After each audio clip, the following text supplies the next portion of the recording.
चलिए, इस बीच आपको सीधा चंडीगढ़ लिए चलते हैं, जहां पर नेता प्रतिपक्ष और पूर्व सीएम भूपेंद्र सिंह हुड्डा चंडीगढ़ में अपने आवास पर प्रेस कॉन्फ्रेंस कर रहे हैं। पंचकुला कोर्ट ने अपने 4 दिसंबर 2018 में जांच से असहमति जताते हुए स्पष्ट तौर पर कहा था कि कुछ लोगों को बचाने का प्रयास हो रहा है। कोर्ट की ऑब्जर्वेशन है, आज तक वह जांच नहीं हुई, आरोपियों को बचाने का प्रयास हो रहा है।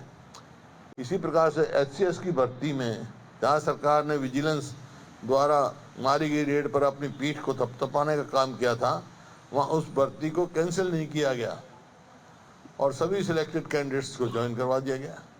इस प्रकार से है। और एक और जो चल रहा है कौशल रोजगार निगम, ये जो है मतलब अब तक एक जेबीटी तो भर्ती नहीं किया इन्होंने, और कह रहे हैं अब इतनी नौकरी दे दी। कौशल रोजगार में जो भी जाते हैं वो तो कॉन्ट्रेक्चुअल बेसिस पे है। हमारी सरकार ने फैसला किया था कि ठेकेदारी सिस्टम खत्म करेंगे हम, और ये सरकार खुद ठेकेदार बन गई नौकरी देने के लिए। यहाँ तक कि इजराइल में और कहाँ दुबई में बाउंसरों की जरूरत है, ये तो वहाँ जरूरत है, पता इसमें खाली ये तो एक किस्म से एम्प्लॉयमेंट वो कर रहे हैं, एडवर्टीज कर रहे हैं। कोई सरकारी नौकरी देने क्या ये कौशल रोजगार से ऐसे ऐसे इन्होंने काम किया है। और 2 लाख से ज़्यादा जो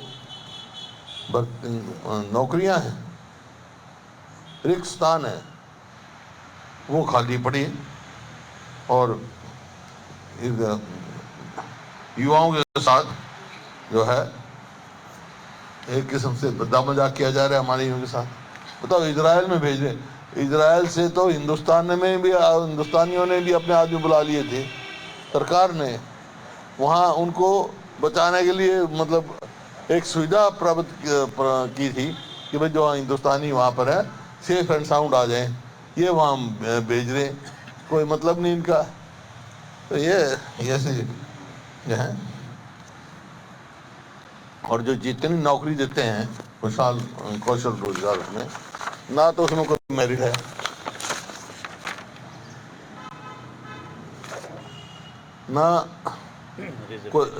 ना कोई रिजर्वेशन है, ना पक्की नौकरी है,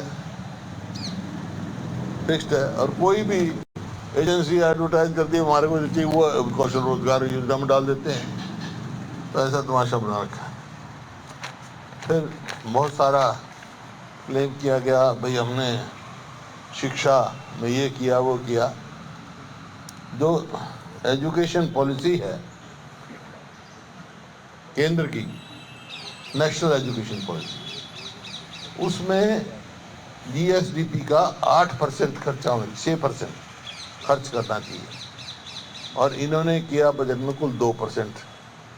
स्कूल बंद कर दिए, आधी से ज़्यादा टीचर्स की वैकेंसी खाली पड़ी 50%, और एक जेबीटी भर्ती नहीं किया। हाई कोर्ट जुर्माना करती है, और ये खुद मानते भाई हमारी इतनी जगह खाली है। और ये आरबीआई रिपोर्ट के भी मुताबिक भी हरियाणा ने शिक्षा पर खर्च कम किया है जो करना चाहिए। तो शिक्षा का तो बंटाधार इन्होंने कर दिया।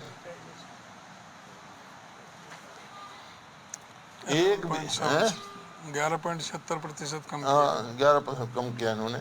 तो एक भी जो है जेबीटी भर्ती नहीं किया इन्होंने। और अब टीजीटी पीजीटी ये भी कौशल रोजगार योजना में दे रहे हैं। मतलब ऐसे है कि ना तो उनकी पेंशन होगी कभी, ना नौकरी पक्की मिलेगी, 2 साल के बाद क्या होगा उनका, ना तनख्वाह पूरी। इसी प्रकार से जो हेल्थ के मामले में बहुत इन्होंने क्लेम किया, उसमें सरकारी क्षेत्र में जो है ना जितने मेडिकल कॉलेज हैं, एक एक करके बताता हूँ कि ये कहा था हर जिले में मेडिकल कॉलेज खोलेंगे, वो तो दूर है, कोई खोलने का कोई वो नहीं है। लेकिन रोहतक पीजीआई में 5144 सैंक्शन पोस्ट है और उसमें से 2385 खाली हैं। ये तो है। इसी प्रकार करनाल में कल्पना चावला मेडिकल कॉलेज में 944 सैंक्शन पोस्ट है, जिसमें से 459 पद खाली हैं। हसन खां मेवाती मेडिकल कॉलेज नल्लड़ में 1062 सैंक्शन पोस्ट है, जिसमें 670 पोस्ट खाली हैं।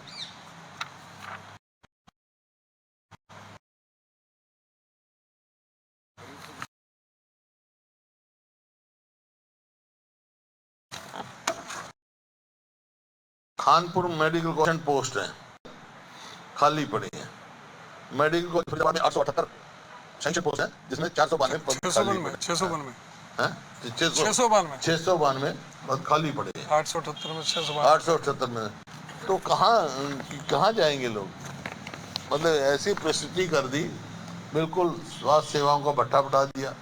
गवर्नमेंट तो यही कॉलेज है जो मैंने कहा, गवर्नमेंट रन तो यही मेडिकल कॉलेज है, उनकी ये स्थिति है। किसी में एक जगह भी नहीं। मैंने तो कहा था कि पीजीआई में जाओ रोहतक में, वहाँ जबकि हमारे समय में दवाई फ्री थी सबको, वहाँ अब आपका साबुन नहीं है, डॉक्टर कहते हैं। ऐसी परिस्थिति कर दी। तो हाँ, सफाई नहीं है, हाँ फिनाइल नहीं है, साबुन नहीं है, तो ये परिस्थिति है वहाँ पे। इसी प्रकार से हर वर्ग का, जैसे मैंने कहा, हमारे समय में आज पूरे हरियाणा की सब्जी मंडियां हड़ताल कर रही हैं। हड़ताल पे हैं आज कोई शिकायत नहीं। क्यों? क्योंकि जिस हिसाब से महंगाई बढ़ रही है, महंगाई का असर सीधा लोगों पर पड़ता है जब सब्जी के भाव बढ़ते हैं। तो इसलिए उस समय हमने ये सोच के कि लोगों को ठीक दाम पे सब्जी मिले, हमने मार्केट फीस इस पर 0 कर दी थी सब्जी मंडियों में। आज इन्होंने मार्केट फीस बढ़ा दी और ये भी कहा 2% लगा दिया। व्यापारी और अफसाई गिरावट महीने दर लेने वाले एक बार इकट्ठा होने के निर्णय लिया, इकट्ठी ले लेते हैं, एडवांस में कर रहे हैं, फिर हमारे को दो, इतना टैक्स एंटिसिपेटेड है, पहले तो हुआ नहीं। तो मैं तो ये कहना चाहता हूँ कि भाई ये महंगाई बढ़ रही है, आम आदमी को असर करती है। सब्जी मंडियों में कोई मार्केट फीस नहीं होनी चाहिए। हमने पहले भी माफ की थी, भाई हमारी सरकार आई तो फिर हम इनको छूट देंगे सब्जी मंडियों को। इसी प्रकार जो क्राइम एनसीआरबी की रिपोर्ट के मुताबिक आप देखेंगे तो महिलाओं की असुरक्षा में टॉप पर है हरियाणा, यहाँ असुरक्षित है।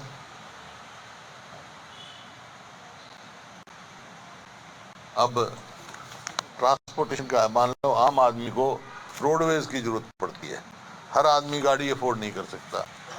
तो इनके समय में मैं बता रहा हूँ, बसें घटी हैं, बढ़नी चाहिए, सुविधा होनी चाहिए। 2014-15 में 4083 बसें थी हमारे पास, जबकि अक्टूबर 2023 में घटकर ये 3119 हो गई, जो कि सैंक्शन बेड़े की संख्या से 1700 बसें कम। 1700 बसें और होनी चाहिए थी, जिस हिसाब से लोड बढ़ता है इसका। तो सुविधा मतलब कह तो देते हैं भाई हम लड़कियों को ट्रांसपोर्ट करेंगे, बस तो है नहीं इनके पास। बसों का इस्तेमाल तो जो इनकी यात्रा चल रही है उसमें सरकारी तंत्र का इस्तेमाल कर रहे हैं, बच्चे खड़े रहते हैं, ये इनके सरकारी तंत्र इस्तेमाल कर रहे हैं। ये ऐसी चीज़ है। एक फिर फसल बीमा योजना में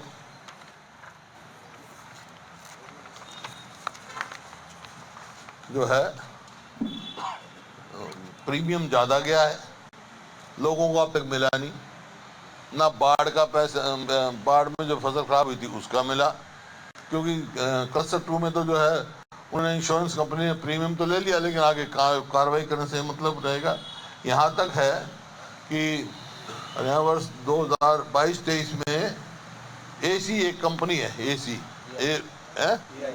AIC कंपनी ने किसानों से 703.84 करोड़ रुपया प्रीमियम लिया, लेकिन कुल उसमें 7,86,00,000 रुपए ही का मुआवजा दिया, प्रीमियम दिया। और ये तो मतलब दिया हुआ है वहाँ पे लोकसभा में उनका रहा है। ये निकाला भाई, हाँ ये होगा ना, निकालना इसका आंसर। 700 कुछ तो प्रीमियम और 7 करोड़ मतलब कंपनसेशन। इतनी लूट मची है प्रधानमंत्री फसल बीमा योजना में।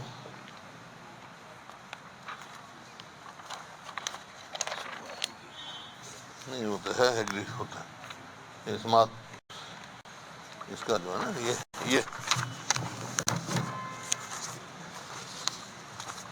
ये दिया हुआ है। AIC हरियाणा में AIC 703 करोड़ का प्रीमियम और 7.46 कंपनसेशन। तो मेरा कहने का मतलब कोई भी आप विषय उठा लो, इनका दिखाएं। इसी प्रकार से हरियाणा में खिलाड़ियों की दुर्दशा हो रही है। वो कोर्ट में जा रहे हैं, कोर्ट के आदेश के बाद भी उनको नौकरी नहीं लग रही, तो उनका प्राइज मनी नहीं मिल रही। इसी प्रकार से जो चीफ मिनिस्टर की घोषणाएं हैं मुख्यमंत्री जी की, वहाँ घोषणा तो बहुत कर देते हैं। विधानसभा में यही हुआ, हर MLA उठा, उसने यही कहा अब जी फलाने सन में वहाँ घोषणा करके आए थे हमारी सड़क की, कोई कह रहा पुल की घोषणा करके आए थे, कोई कह रहा था बस के अड्डे की घोषणा करके आए थे, लेकिन कोई कह रहा था कॉलेज की घोषणा करके आए थे, कोई नहीं। 2022 जो है जनवरी 2022 से लेकर 2023 तक की स्वयं मुख्यमंत्री मनोहर लाल जी की 1770 घोषणाएं कर चुके हैं, लेकिन पूरी कुल 262 हुई है।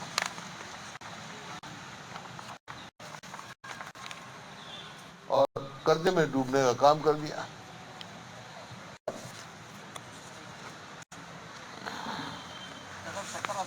कितनी हुई है? 62।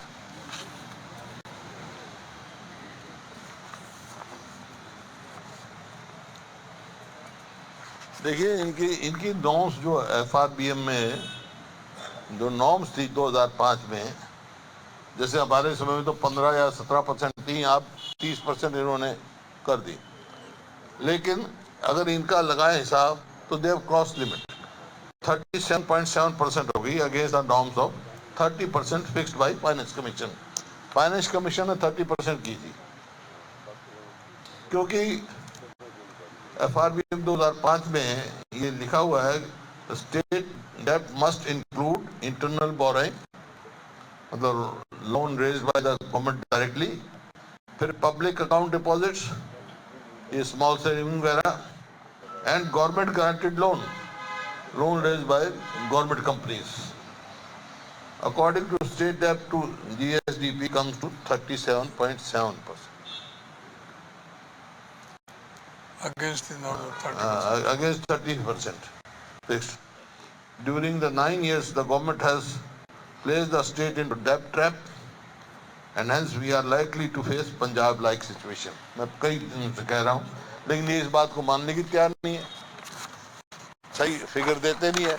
ये तो कहते हैं हम विद इन नॉर्म्स हैं, लेकिन नॉर्म्स को क्रॉस कर चुके हैं। 37% हो गया इनका।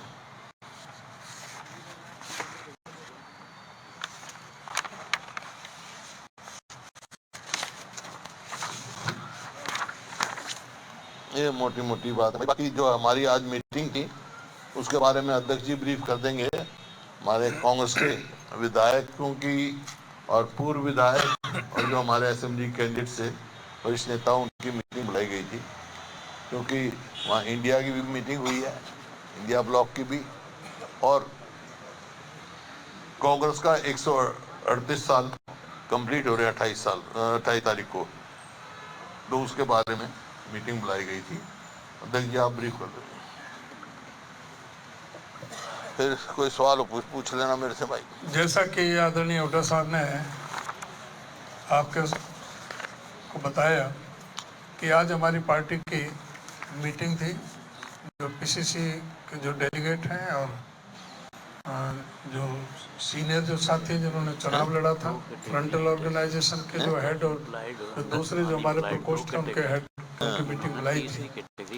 और जो ऑल इंडिया कांग्रेस कमेटी की तरफ से जो पास किया कि 138 साल हमारे से 28 दिसंबर को हो रहे हैं कांग्रेस पार्टी के, तो उस दिन कांग्रेस पार्टी की विचारधारा, कांग्रेस पार्टी का इतिहास, आज़ादी की लड़ाई लड़ने का इतिहास और उसके बाद में जिस तरह से देश का जो निर्माण करने का काम कांग्रेस पार्टी ने किया, उस पर सबको चर्चा करने के लिए 28 तारीख को सभी बूथ, ब्लॉक और जिला में सभी जगह कांग्रेस पार्टी का झंडा 9 बजे तक फहरा करके सारी प्रोग्राम पर चर्चा की जाएगी। साथ ही ये भी फैसला लिया कि जो देश में जो परिस्थितियां जो चल रही हैं, जिस तरह से संसद का जिस तरह से दुरुपयोग किया जा रहा है, विपक्ष के साथ जो जिस तरह से दुर्व्यवहार किया जा रहा है, जिस तरह से पूरी तरह से 142 सांसदों को सस्पेंड किया गया, जो कि कभी भी इतिहास में नहीं हुआ कहीं भी किसी भी लोकतांत्रिक देश में। विपक्ष की आवाज़ सुनने के लिए सरकार तैयार नहीं है। विपक्ष सिर्फ ये चाहता था कि ये संसद में सुरक्षा में चूक क्यों हुई, क्या कारण थे, चूक के क्या कारण है और आने वालों का क्या मकसद है, उस पर चर्चा की जाए। गृह मंत्री जवाब दें, प्रधानमंत्री जवाब दें, बजाय हाउस को जवाब देने के। बाहर तो प्रेस कॉन्फ्रेंस और दूसरे जगह करते रहे, बयान देते रहे, लेकिन हाउस में नहीं दे रहे थे।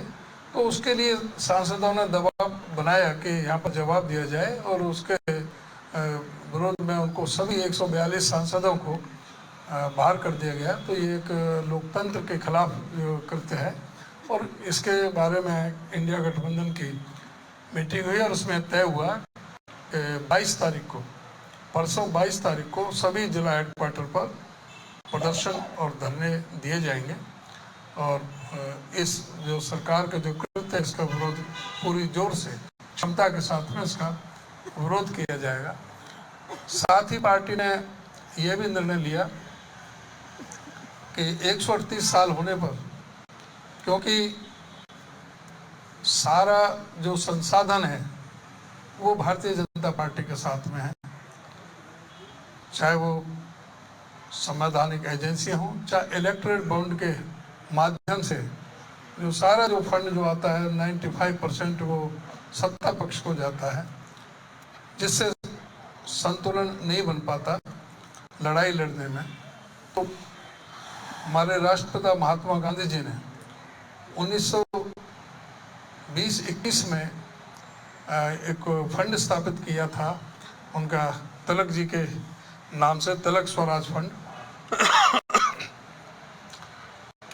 जनता से आह्वान किया था और उससे जो फंड मिलता था उससे उन्होंने आज़ादी की लड़ाई लड़ी थी, देश को आज़ाद करने के लिए।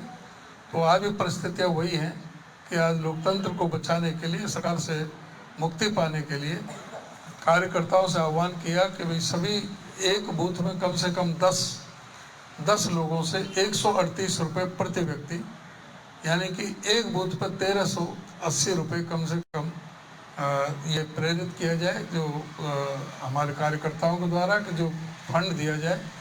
उसके अलावा कोई जो ज़्यादा देना चाहता है, कोई 138 के अलावा 1380 देना चाहता है, कोई 13,800 देना चाहता है, या 1,38,000 देना चाहता है, तो उनके लिए अलग अलग सब से आह्वान किया है कि अपनी क्षमता के अनुरूप जो दान जो दे सकते हैं वो उसमें ज़्यादा से ज़्यादा पार्टी को दान दें।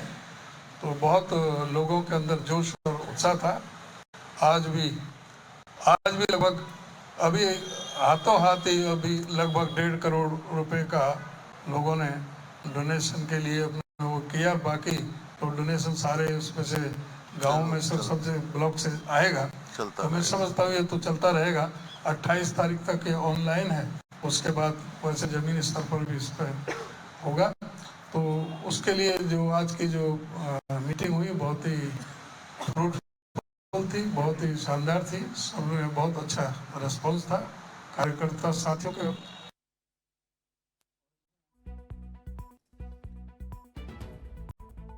तो भूपेंद्र सिंह हुड्डा और उदय भान की प्रेस कॉन्फ्रेंस आप सुन रहे। हम इसमें पूरी तरह से सक्षम होंगे और सरकार की गलत नीतियों का पूरी तरह से विरोध करेंगे, परसों के प्रदर्शन करेंगे और आगे पूरी तरह से तैयारी, चाहे लोकसभा की और विधानसभा की, पूरी तरह से मजबूती के साथ में तैयारियां चलेंगी। जवान जी, ये जो प्रोटेस्ट है परसों का, ये मोमेंटम दिए जाएंगे या किस प्रकार का प्रोटेस्ट होगा? कौशल रोजगार को लेकर भूपेंद्र हुड्डा की तरफ से किया, खिलाड़ियों के शोषण के आरोप लगाए गए। इसके साथ साथ खर्च प्रदेश के ऊपर एक लिमिट से ज्यादा पड़ रहा है, इस प्रकार की बातें कही। मेडिकल कॉलेज की बात करें, अस्पतालों में रिक्त पद हैं, ये तमाम बातें आज प्रेस कॉन्फ्रेंस के दौरान भूपेंद्र सिंह हुड्डा कह रहे थे। वह आगामी 28 तारीख को कांग्रेस पार्टी की स्थापना के 138 साल होने जा रहे हैं, उसको लेकर भी कांग्रेस पार्टी के प्रदेश अध्यक्ष उदय भान ने कहा कि हम ये स्थापना दिवस मनाएंगे, कांग्रेस का झंडा फहराएंगे। यानी हरियाणा कांग्रेस इकाई की तरफ से अपनी स्थिति को मजबूत करने के लिए, अपने कार्यकर्ताओं के बीच एक संदेश देने के लिए तैयारियां की जा रही हैं। आगामी चुनाव के मद्देनजर इन तैयारियों को महत्वपूर्ण माना जा सकता है। हरियाणा विधानसभा का शीतकालीन सत्र 3 दिवसीय जो कल संपन्न हुआ है, और उसके बाद आज कांग्रेस पार्टी की तरफ से नेता प्रतिपक्ष भूपेंद्र सिंह हुड्डा की तरफ से चंडीगढ़ में प्रेस कॉन्फ्रेंस की गई है।